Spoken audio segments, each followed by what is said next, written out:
Kasi mga kotsero, nitong nakaraan, di ba nabisto sa hearing ni Senator Win Gatchalian yung kanyang pagpalya. Palyado to si Bibi Sara eh. Palyado siya recently eh. Yung pagpalya niya sa DepEd, napabayaan na niya yung DepEd, di ba?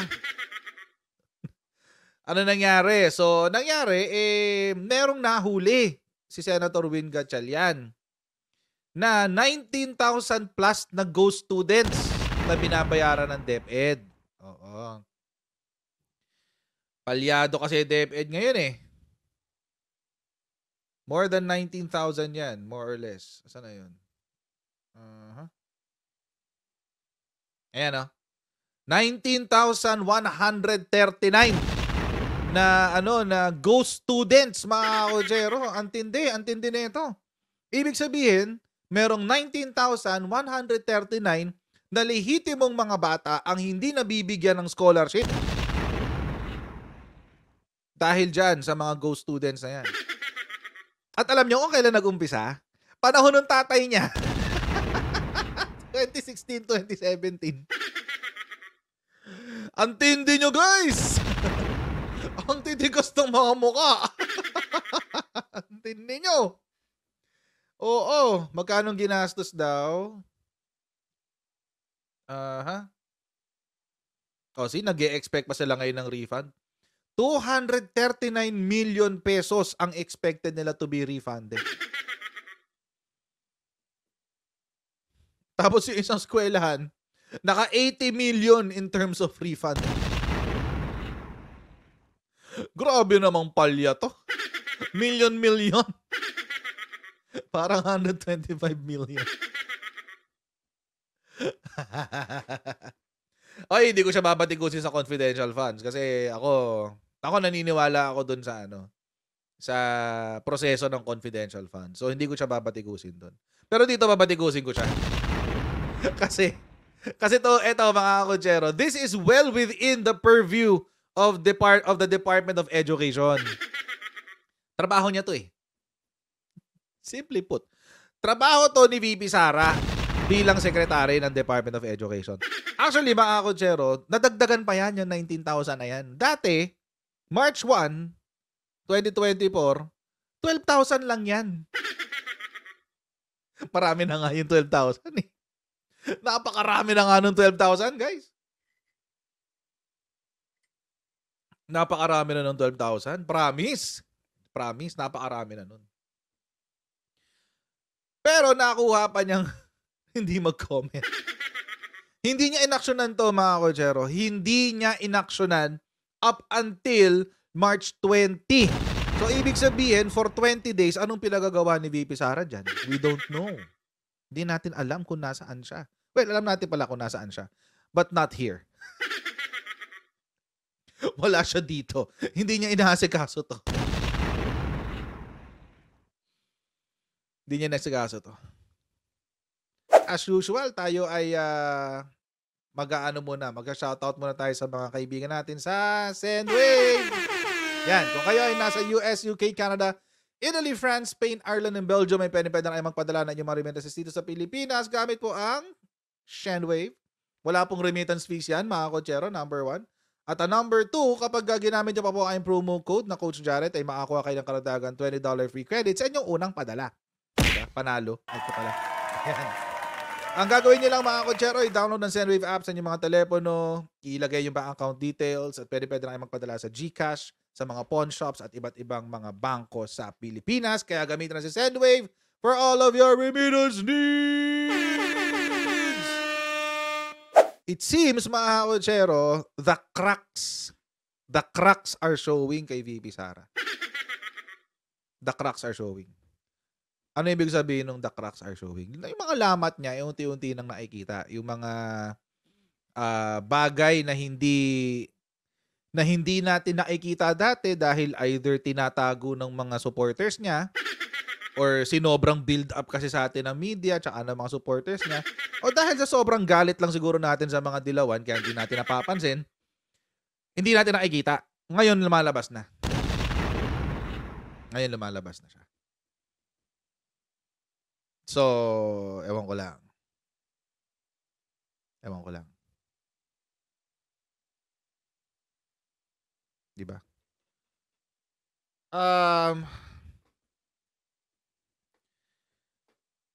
Well, it's up to them. Bahala siya. Pero ang sabi niya, ito na nga, may update na nga. Oh, finally. Hindi ko alam kung dahil ba napuwersa na siyang sagutin itong issue na to. Pero, nag-comment na si Bibi Sara dito kahapon. Dapat i-vlog ko to kahapon kaso wala eh. Wala, nag-aral tayo eh. Nag-comment na siya finally. Si No Comment Queen, nag-comment na finally sa isang issue.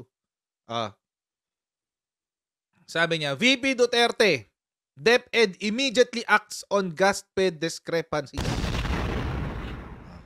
Immediately na pala yun.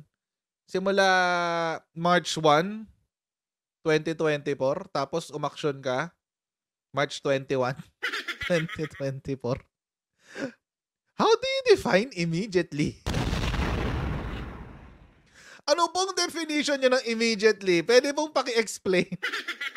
Umabot ng 20 days.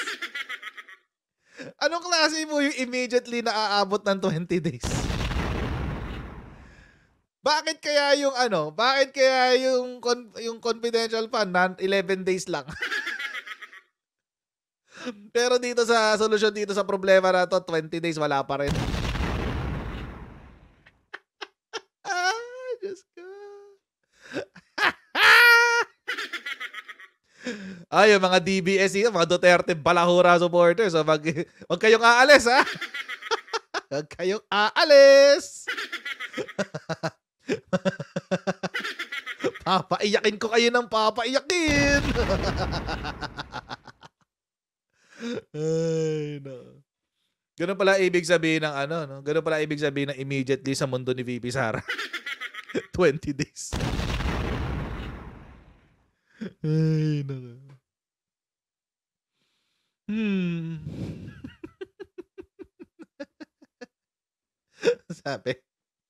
Sabi ni Bibi Sara. Kung meron tayong nakikita na discrepancy doon sa billing ng private school, agad natin iyon inaaksyonan. Ay, okay, inaaksyonan na raw.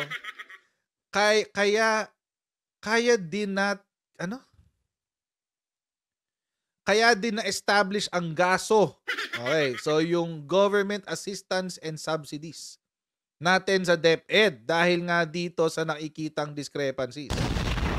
Okay. Ang ginagawa natin dyan, kung meron tayong nakikitang problema sa kanilang billing, unang-una hindi natin pinapabayaran. Siyempre, dapat lang. May problema ka nga sa billing, ba't mo babayaran? Stop payment. Okay, pangalawa, pag nabayaran at nakita natin na hindi karapat-dapat or merong mali or merong problema sa billing, pinapa-refund, pinapabalik sa DepEd yung bayad. Okay. So, inaksyonan na raw nila. Yun daw yung sinasabi ni VP Sara. Inaksyonan daw nila. Kailan kaya? Kasi alam niyo mga kakutsero, kung inaksyonan to, dapat hindi dadami ng 19,000. Hindi dadami ng 19,000 yung Go students nyo. Hindi siya dadami ng 19,000. Kasi nag-umpisa ka sa 12,000 eh. Ayan o. Ito yung unang na-expose eh, 12,000. Masama na nga yan eh. Masama na nga yung bilang na yan para sa atin eh. Tapos, after 20 days, malalaman natin na, saan na yung kanina? 19,000. Tumagdag. Bakit ganon? Bakit ganon, guys? Bakit ganon po? Office of the Vice President. Office of the Secretary of Education. Bakit nadagdagan? Unless magkaiba yung numero ang tinitignan nila. Kasi ang nagsasalita dito is, what do you call this? COA, Commission on Audit. Dito is DepEd. So magkaiba kayo ng numero, COA at DepEd. Bakit ganun? Ang daming problema ng DepEd, guys. Promise. Ay, bakit ganon? Bakit naman ganon, BP? Alam nyo, ngayon maniniwala na ako na hindi talaga totoo ang mga survey. Alam nyo kasi mga kotsero, pag sinabing opinion survey, let's take it as it is. Opinion survey. Opinion lang. It doesn't reflect facts. Hindi ibig sabihin na may mga tao na nagsasabi sa opinion survey nila na si VP Sara ang top performing. It doesn't necessarily mean that it is true. Hindi ibig sabihin ng totoo yun. Pananaw lang ng tao yun. Pero hindi naman nila alam kung ano nangyayari sa loob eh. Ito, tulad na ito. Alam kaya nung mga sumagot sa survey na may mga ganito, may mga ghost students ang DepEd.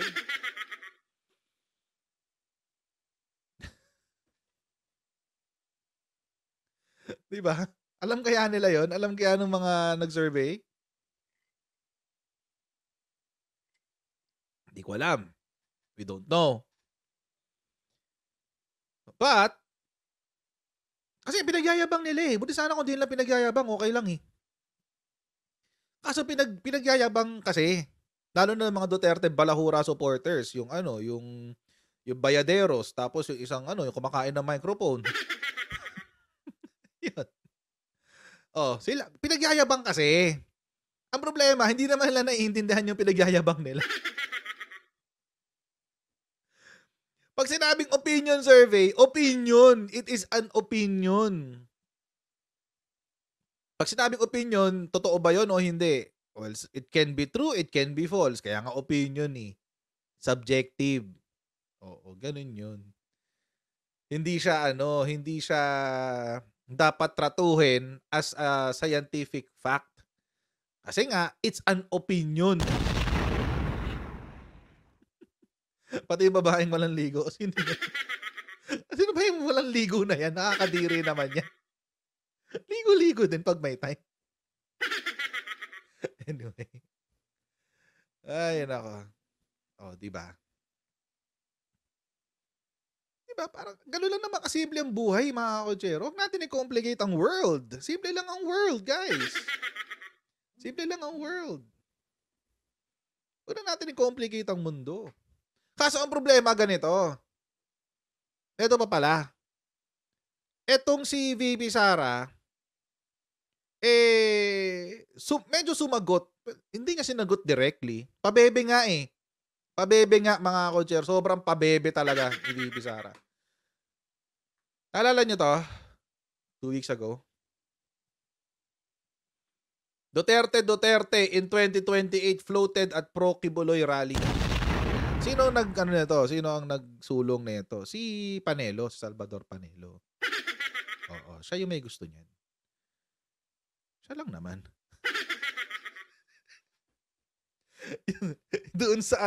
doon sa pekeng people power nila.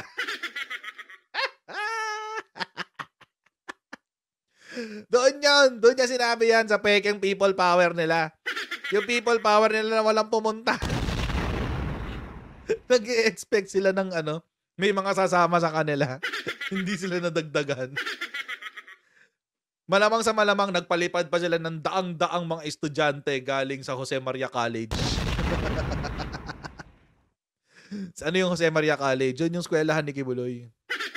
Sa Davao. Malamang sa malamang, yung mga teenager na nakikita nyo doon, hindi galing na Maynila yun. Malamang doon galing yun. Sa Jose Maria College. Minsan nagtataka ako ba't Jose Maria College ang pangalan nun eh. Di ba? Kasi parang Jose Maria Season. Naisip ko lang naman. Hindi ko alam history nun at wala akong pakialam sa totoo lang. Joma College in short. But anyway. Ayun, so feeling ko, doon sila naghakot sa Jose Maria College. Yung mga bata doon, maraming pera si Kibuloy eh. Di sponsoran natin. Back to back flights o round trip flights. Sige, sagot na natin 'yan. Pwede naman 'yun. Pera naman daw ni Kibuloy 'yun eh. Yung perang minani laundering niya. Ikaw nang may $350,000 na nilolonder. Pinasok sa eroplano kaso nahuli. $350,000, guys. $350,000 yun. Panahon ni Digong. 2018. So ngayon, mga kotsero, isipin nyo. Medyo na off topic ako, pasensya na. Pero isipin nyo lang nung panahon ni Digong, labas-pasok ang pera ni Kibuloy sa Pilipinas. Let it sink in. I'll be quiet for a bit. Let it sink in. Nung panahon ni Digong, labas-pasok ang pera ni Kibuloy sa Pilipinas.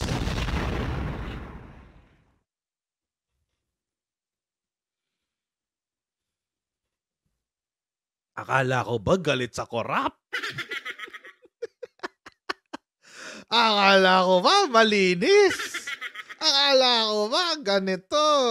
Change is coming. Yung pala, change coming. Grabe siya. Let it sink in, guys. 2018 nangyari yun. 2018. Kung hindi pa nahuli ng Amerika pa humuli kung hindi pa nahuli ng FBI sa Hawaii, si Kibulok, hindi natin malalaman na naglo-launder siya ng pera.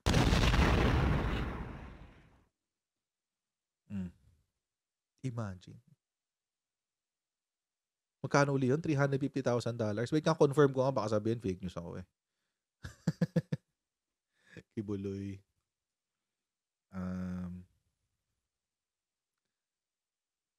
Money laundering. O $35,000. Pero hindi, maliit yung $35,000. Wait.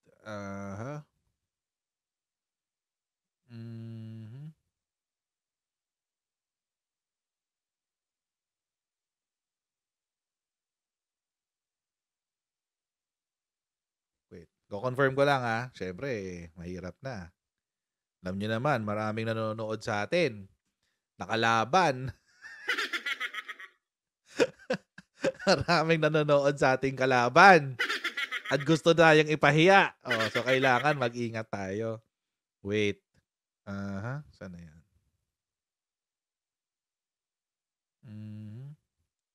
Ito nasa balita, $300,000 lang. $300,000, guys.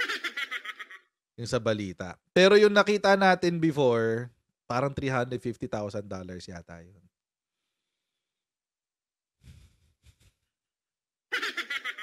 Ang sarap naman maging friend ni Digong. Grabe. Nakakalusot ka sa lahat ng krimen. Ay, agoy. Grabe. Kaya pala Anyway. Balik tayo dito. Sinabi nga kasi ni Panelo na Duterte daw. Ito yung niya Nagtanong kasi siya dun sa crowd, sabi niya, Salvador Panelo asked who the next president in 2028 would be. Ang sinagot ng tao daw ay si Inday Sara Duterte. Yun yung sinagot daw ng mga tao. Pero expect nyo na yun kasi lahat ng tao doon, mga taga-SMNI, tsaka mga taga, Kingdom of, yung kulto niya. Natural. So, expect mo na yun doon. Yan naman na yun. Inday Sara Duterte daw. Tapos, Panelo then told the crowd that the answer to his first question should be the same as his second question. Second question, dapat yung sagot niya sa una, pareho ng pangalawa. Lagya. Turuan. Tinuruan yung crowd paano mag-chant.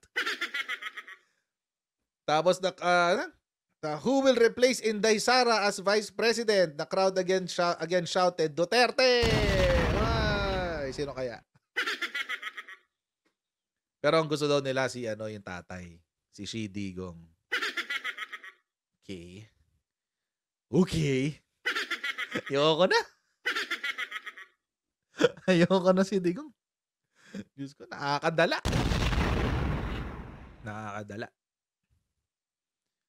Diyos ko, nabudol. Admitted naman ako dito na nabudol ako ni Digong. Hindi ko na itatanggi yun. Nabudol talaga ako ni Digong, guys. Ginamit niya yung galit ng mga tao sa Dilawan para hindi mapansin yung mga shortcomings niya, yung mga pagkukulang niya. Na napakarami pala. Ay, nako. Kailangan natin ng viable third candidate sa 2028, guys. Kailangan natin ng viable third candidate sa 2028. Ay, pero wag ka munang lulutang ha. Kung ikaw yung viable, kung ikaw ang viable third candidate, wag ka munang lulutang ha. Kasi yung mga rabid Duterte Balahura supporters, titirahin ka sigurado. So, please, wag na. Wag ko nang papakita. Oo, sana wag mo na. Ay, nako. Ito kayo nagsabi ni VP Sara tungkol dyan. Yan. VP Sara, ex-President Duterte at President Marcos di raw nag-uusap tungkol sa politika. Yun yung tanong eh. Ano daw ba yung niya? Ano daw ba yung plano niya? Panoorin natin to. Isa-isa namang sinagot ni Vice President Sara Duterte ang mga tanong tungkol sa politika at iba. In fairness, sumasagot na siya ngayon. Dati wala eh. Dati walang no comment po. Maglalabas po ang aking opisina ng statement, blah blah blah blah blah blah. But anyway, di ba? Ganun palagi, guys. Pero ngayon nagko-comment na siya. Baka nakarinig. Baka narinig kasi sa taong bahay. Uy, mag-comment ka naman. Puro ka no comment. Anyway, pang mahahalagang isyu ng bansa sa pagbisita niya sa Cambodia. Kabilang na dyan ang tungkol sa plano nila sa 2025 elections at ang relasyon ng mga Duterte at Marcos. Nasa frontline ng balitang yan si Gary De Leon. On separate occasions, the President and the former President similarly expressed concerns over my well-being. I assured them that I would take care of myself as I carry out my duties and responsibilities as Vice President. Maraming napaisip sa pahayag na ito ni Vice President Sara Duterte. Oo nga, marami talaga napaisip sa statement niya na yan kasi out of the blue yan eh. Wala naman siyang kaaway, biglang naglabas sa statement, I am not a problem. I am not a problem to be solved. What the heck? Ano nangyayari sa'yo, VP? Ano, may pinagdadaanan ka ba? Huwag mo naman damay yung bansa sa mga pinagdadaanan mo, te. Baka may pinagdadaanan si Madam VP eh. Baka ganun. Baka kaya may ganyan. Na sinabi niya noong Martes bago tumulak papuntang Cambodia. Pareho raw nag-aalala sa kanya sina Pangulong Bongbong Marcos at ama niyang si dating Pangulong Duterte. Pero hindi na niya idinitalye kung bakit. Sa kanyang pagbisita dito sa Phnom Penh, Cambodia bilang presidente ng Southeast Asian Ministers of Education Organization o SIMEO, nagkaroon ng pagkakataon ng media na tanungin si VP Sara tungkol dito. Paliwanag ng bise, marami raw kasi nagtatanong kung ano ang plano nilang mag-ama sa papalapit na 2025 midterm elections. Hindi kami nagdi-discuss ng politika ni President Rodrigo Duterte. Noon man, bago pa siya naging president, nung naging president siya hanggang ngayon, hindi ganyan yung relationship namin ni former President Rodrigo Duterte. Niniwala kayo doon, guys. Parang di yata ako naniniwala doon, guys. Nag-uusap yan, pamilya yan eh. Diyos ko. Nag-uusap yan, imposibleng hindi. Nag-uusap yan. Imposibleng hindi. Ano yun? Parang, di sila pamilya? At syempre, dadahilan niya, pag nag-uusap kami, pinag-uusapan lang namin tungkol sa pamilya, hindi tungkol sa politika, etc. etc. Sige na lang. Lahat kayo politiko. Si VP Sara, politiko. Si Mayor, dating Mayor, former President Duterte, politiko. Si Baste, Mayor. Si Pulong, Congressman. Ano pag-uusapan yung apat? Mga ibon? Ano pag-uusapan yung apat? Mga ibon, mga talahib, mga ilog dyan sa Davao? Diyos ko na, ano kami bulahin? Ano ba? Ilan nyo kami? Ano yung bulahin? Apat kayong politiko sa pamilya. Diyos ko. Alam niyo pa yung nakakaano, ang nakakatawa dito kay VP, lagi niyang ginagamit si si PBBM na panangga sa mga intriga. I mean, hindi naman niya kailangan sabihin na si PBBM ay nag-aalala sa aking kalusugan. Hindi naman niya kailangan sabihin yun, pero sinabi niya. Ganun, oh. Hindi rin naman niya kailangan sabihin yung nag-aalala si Digong sa kalusugan niya. Natural, tatay yun, mag-aalala talaga sa kanya. Pero sinabi niya. So, mga kotsero, obviously, the goal here is to communicate na, friends, huwag kayong mag-alala, mga DDS nandito pa rin ako sa poder ng tatay ko. Huwag kayong mag-alala. Naman, nag-aalala nga sa akin eh. Kayo mga supporters si PBBM, huwag din kayong mag-alala. Tingnan nyo, friends pa kami nung presidente nyo. Huwag kayong mag-alala. We're still friends. We're okay. We're fine. We're okay. We're fine. Kinchana. Ganon. Ganon yung gusto i-communicate dyan. So, ang tanong, maniniwala pa ba tayo doon? Diba? Maniniwala pa ba tayo doon? Parang ako hindi ko na makuha ang maniwala. Alam niyo kung bakit? Kasi mga kotsero, she had her chance eh. She had her chance na ipagtanggol si PBBM multiple times. Not just one time, multiple times. Pero hindi niya ginawa. Hindi niya pinagtanggol doon sa tawag dito, sa issue ng pulburon, yung pulburon issue. Tahimik siya doon. Wala siyang ginawa. Hindi rin siya nagsalita doon sa issue nung nagsalita nung inakusahan ng tatay niya si PBBM na drug addict. Wala, no comment. Nung tinawag na tamad ni Baste si PBBM, wala rin siyang sinabi. Nung naghamon ng drug test si Digong diyan sa sa Luneta, hindi rin siya nagsalita. Wala siyang sinabi. Ano pa? Sa Luneta, yung charter change. Yung cha-cha daw na ginagamit lang daw para palawigin ang kapangyarihan ni PBBM, which is napag-usapan natin na isang araw, is a lot of horse crap. Kasi kapag nag-martial law, mga kotsero, hanggang 60 days lang pala.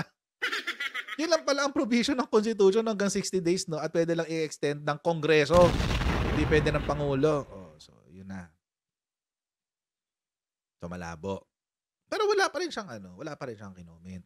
Up until today, mga kotsero, wala pa rin siyang kino-comment.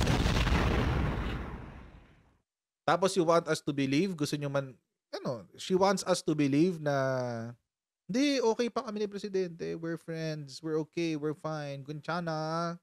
Ting, ting, ning, ning, ning, ning. Ganon. Parang hirap yatang paniwalaan nun, guys.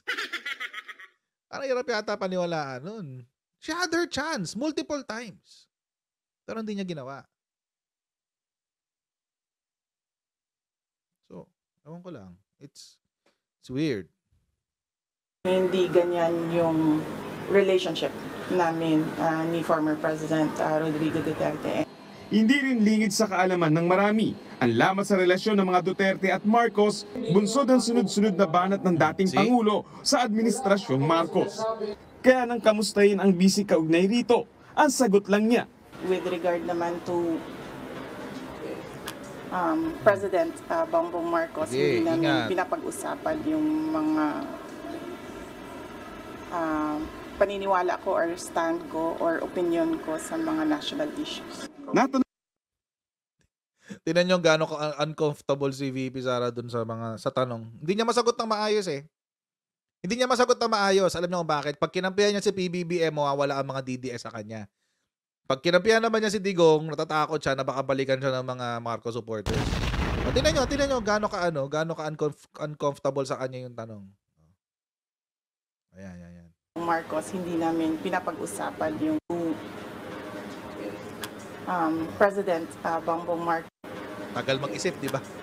President Bongbong Marcos Kaya nang kamustahin ang busy Yeah. kaugnay rito, ang sagot lang niya, with regard naman to President Bongbong Marcos, hindi namin pinapag-usapan yung mga paniniwala ko or stand ko or opinion ko sa mga national issues. So, ibig sabihin, hindi nyo pinag-uusapan ng national issues?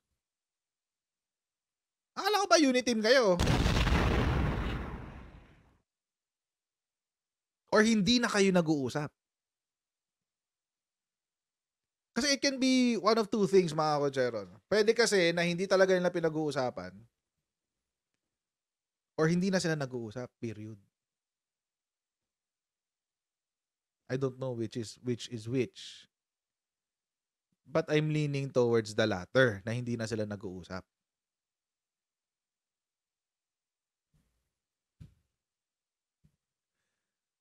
Bakit? It's your fault. Again, mga kochero, ulitin ko lang. She had her chance. She had a lot of chances. Para tayuan si PBBM. Kaso hindi niya ginawa. Hindi niya ginawa. So paano?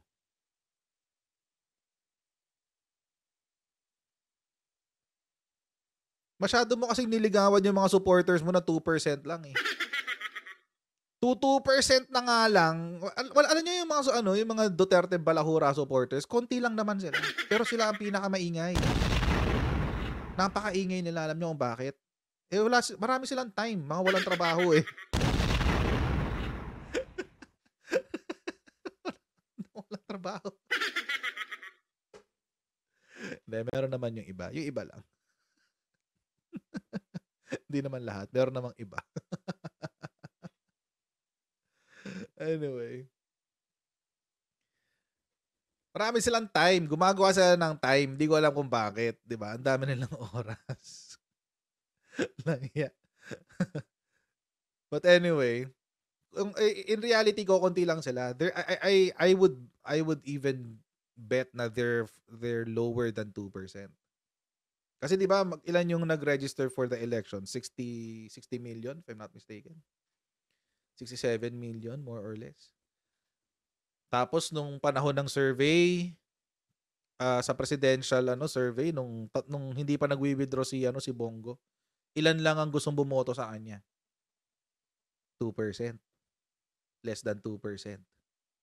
Ayun lang talaga yung mga DDS talaga. As in hardcore DDS. Oh. Sila lang talaga yun. Yung kahit yung hindi na nag-iisip ng strategy, yung talaga, hindi, kung ano lang sabihin ni Tatay Digong, yun lang. Ano nga ganun? Ngayon, meron din mga DDS na nag-uniteam because of Sara. But I would think na it's not equal to the 15 million na meron si PBBM. Kasi yun ang lagi nilang sinasabi. Yun lagi nilang sinasabi. Na maraming 15 million din daw yung DDS or 17 million kasi 32 million daw kasi sila. Yun ang sinasabi nila. But, kung titignan mo yung numero, hindi nga, ulitin ko lang, may insulto na naman mga Duterte Balahura supporters dito. Okay lang, walang problema. Happy ako ma-insulto sila. Si Mocha nga, hindi nyo na ipanalo. 300,000 lang kailangan eh. Si Mocha Uson, hindi nyo na ipanalo. 300,000 lang kailangan nyo para sa isang seat sa Congress. Hindi nyo na ipanalo. Wag kami. Yun na lang. Yun na lang pag-usapan natin. Si Mocha Uson. Wala nang mas hardcore pa doon, guys. Wala nang mas hardcore pa doon. Kapag ikaw hardcore DDS, hindi mo lang iboboto si Bongo. Iboboto mo rin si Mocha Uson. Eh, hindi nyo nga naipanalo si Mocha eh.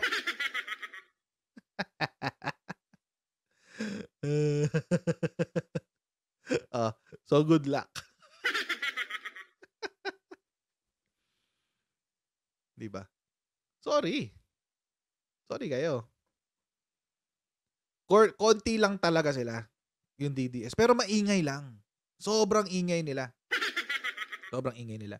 At saka ano, tsaka yung PR team nila, yung public relations team. Yung PR team nila, maingay din. Siyempre, kailangan nilang gawin yun. Tsaka ano sila, madrama. Hindi lang sila maingay, madrama pa. Ganon. Mamaya pag-usapan natin yung drama ng iba. Ganon. Kaya feeling natin, ano sila, marami. Pero hindi talaga. Hindi talaga sila marami. Kokonti lang sila. Tututuusin. But, this is what it is. Sorry na lang kayo, guys. Sa mga Duterte Balahura supporters, sorry na lang sa inyo. Or opinion ko sa mga national issues. Natanong din si VP Sara tungkol sa pagpasa ng Kamara sa panukalang kanselahin ang prangkisa ng SMNI. Hindi naman na mag-matter yung advice ko and yung opinion ko. Ito yung tinapit ko na isang beses. What I would suggest sa SMNI is to consult their lawyers kung ano yung mga pwede pang legal options nila with regard to their franchise. Ito yung tinabi ko na isang beses, sabi ko, akala ko ba na-o-oppress kayo? Akala ko ba na-o-oppress sa SMNI? Pumunta-punta ka pa sa rally. Punta-punta ka pa sa rally, tapos akala ko na-o-oppress ang SMNI, etc. etc. Tapos ngayon sabi mo, wala namang halaga yung opinion ko. Sabi, wala rong halaga yung opinion niya. Sa SMNI is to consult advice ko and yung opinion. SMNI. Hindi naman na mag-matter yung advice ko and yung opinion ko dito, no? What yung advice ko, ano opinion ko, doesn't matter, no? Pero nung nasa rally siya, nandito po ako para makiisa sa mga supporters ni Pastor Apollo Kibulok. Ganon. Diba? Ganon. Dahil nakasimple yun. So, wala. Ganun talaga. I would Biglang suggest kabig eh. sa SMNI is to consult their lawyers kung ano yung mga pwede pang legal options nila with regard to their franchise.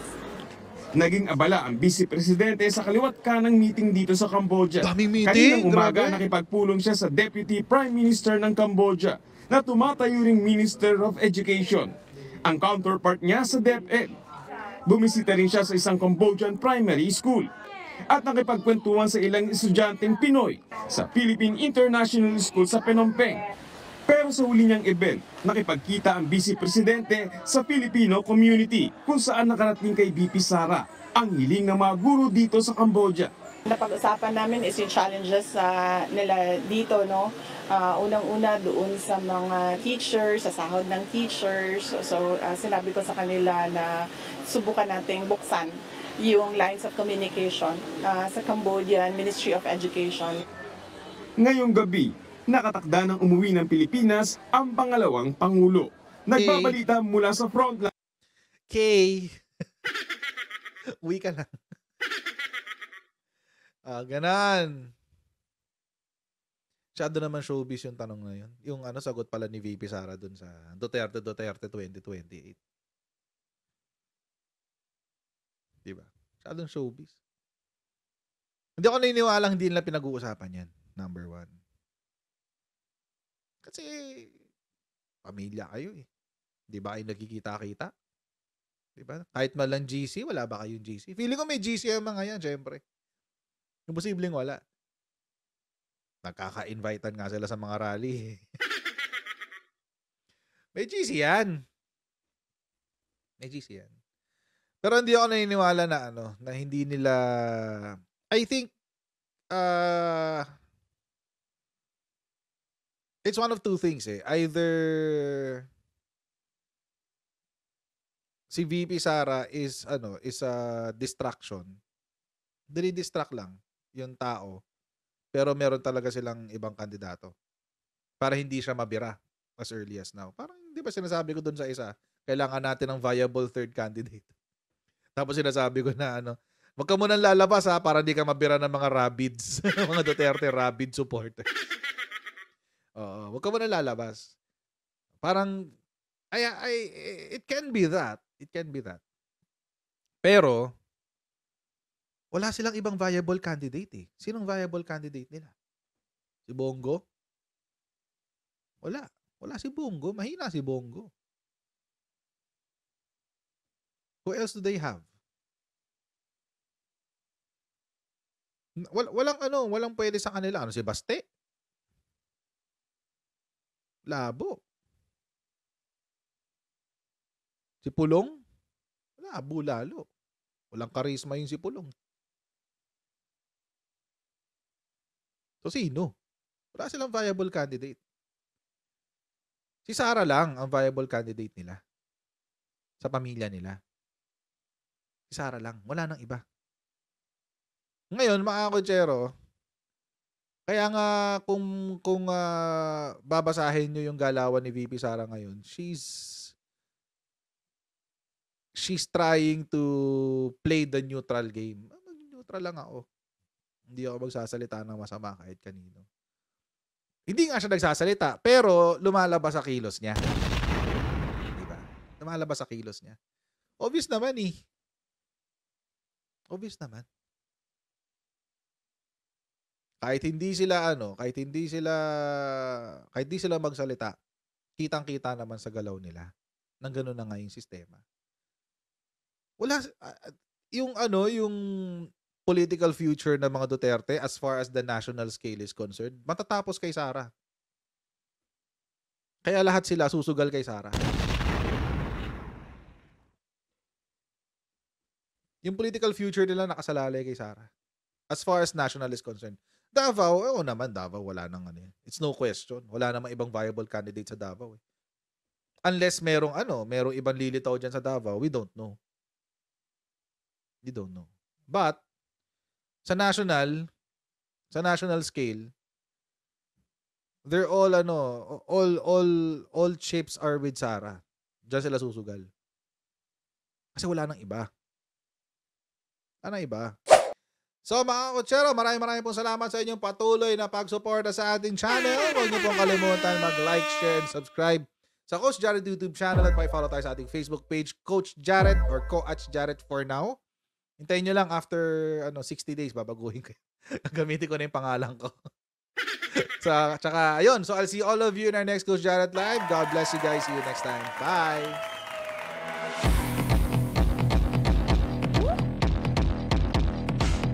Huwag ganun. Huwag natin gawing tanga mga Pilipino. Mas maganda kasi nasa lugar ka ng tama kaysa yung pinipilit mo yung pagkakamali.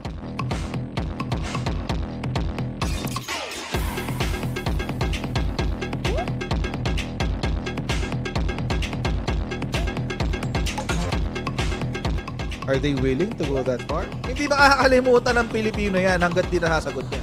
Sino ngayon nagsasabi ng totoo?